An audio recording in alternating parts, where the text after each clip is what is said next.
Hey everybody, Dan with Pain for You. So today's topic is going to be, it's not the trigger, it's the fear of the trigger. So I'll get to what I mean in a minute. We're going to take a couple of breaths first. Breathe in the peace, exhale the noise. Breathe in the clarity, exhale the doubt.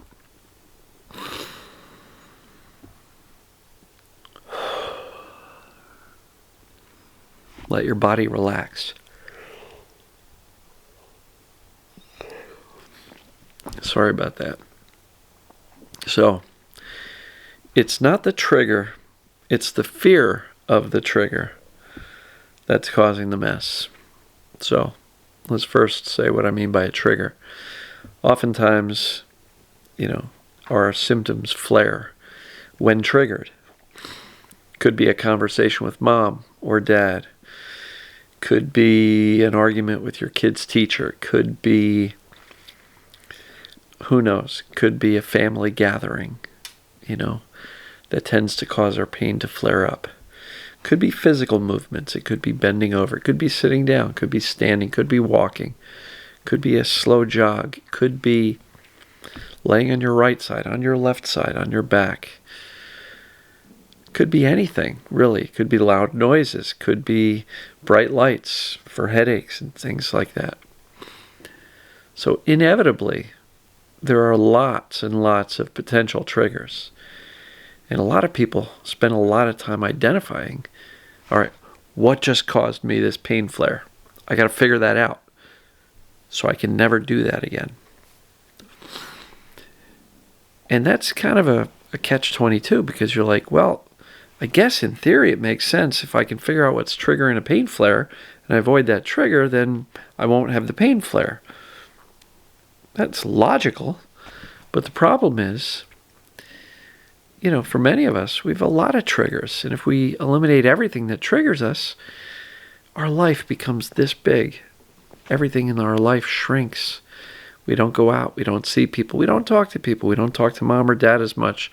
We don't hang out with our kids as much because they trigger us. We don't want to work. I got to quit work now.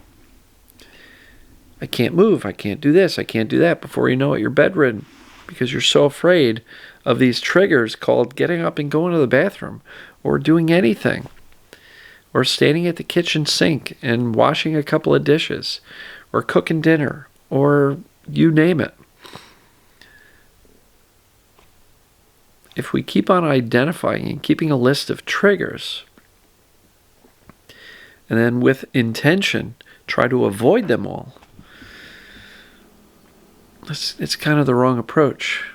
And I just really wanted to clarify that it's not the trigger that's the problem. It's not standing or sitting or sleeping on your right side or left side or whatever. It's the fear of doing those things that presents the problem and sends the danger signal to the brain. And if the brain has been taught over and over and over again that standing, for example, is dangerous because it's hurt so many times when you've stood for too long, the brain's always going to default to giving you the pain because it believes, because you've told it and other people have told you, and because you've come to believe deeply that standing is dangerous, for example, or sitting, or whatever. And it's not the sitting or the standing that's the problem. It's the fear which turns on the danger signal, which causes the brain to want to desperately protect you from doing this dangerous thing called sitting or standing. So it turns on the pain. And it's simply trying to keep you safe from this dangerous thing by saying, stop, don't do that, here's some pain. If you're standing, sit down. If you're sitting, stand up, lay down, do something different. You're doing something dangerous.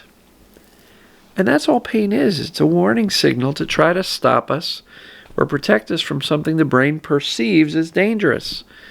So it's not that standing is dangerous or sitting is dangerous or anything. It's just that the fear of those things confirms over and over and over again that those things are in fact dangerous, which is more than likely going to ensure that the pain continues when you do those activities. So what's the answer? Well, repeated messages of safety. There's a video called Pain Reprocessing. It's a technique I learned from Dr. Schubner and Alan Gordon. And it's where you combine visualization of doing that activity joyfully until you can imagine it without any type of anxiety or increase in pain. Then once you do that, you do graded exposure. You do it for 5 seconds, then sit down or stand up or whatever. Then you do it for 10 seconds, and then you continue to do it with joy and peace and happiness and, reassuring yourself that this is safe, I'm good. Because some people just try to force it. Damn it, I'm going to sit down.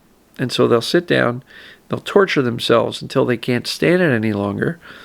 And they haven't yet convinced the brain that it's safe, so the brain's just going to go, get up, here's some pain. So it's not the trigger that's the problem, it's the fear of it. So if we can utilize this visualization process to imagine doing those things joyfully with a smile and maybe laughing, then hey, that's a good thing. That's a great place to start. Because if you can imagine it, you're going to be that much closer to doing it in real life. If you try to imagine standing up for a while and you get anxious or your pain flares up just by imagining it, two things. Number one, that's absolutely proof that it's this neural circuit pain created in the brain. And number two,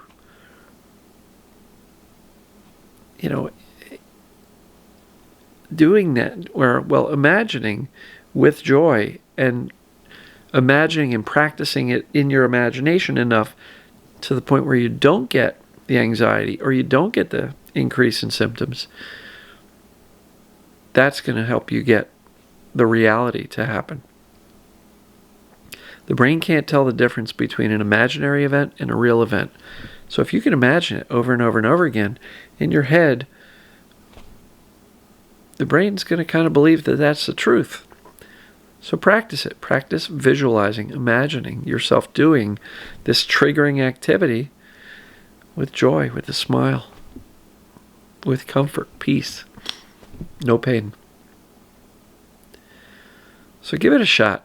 Don't be afraid of the triggers. Don't list them. If you got a list of them written down somewhere, throw it out. You don't want to keep track of that stuff because all you're doing is listing all the things you're going to avoid and then all the things that you can't do. And before you know it, that list grows and your life shrinks. So stop tracking your triggers. Instead of tracking them, how about teaching yourself that these triggers, these perceived triggers, are not dangerous? Hey, Finn. Does that make sense? So, say hi to the kitty. Oh. And there he is. He's deciding it's time for some attention. And I don't know if he likes being on camera. So, that's pretty much it. Watch out for the triggers.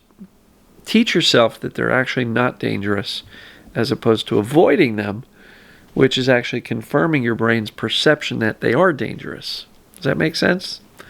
I hope so. Comment below if you have questions or are keeping a list of triggers that you got to avoid. Because again, that's a good way to shrink your life, but not necessarily shrink your pain. So, love you guys and gals. We will talk to you tomorrow.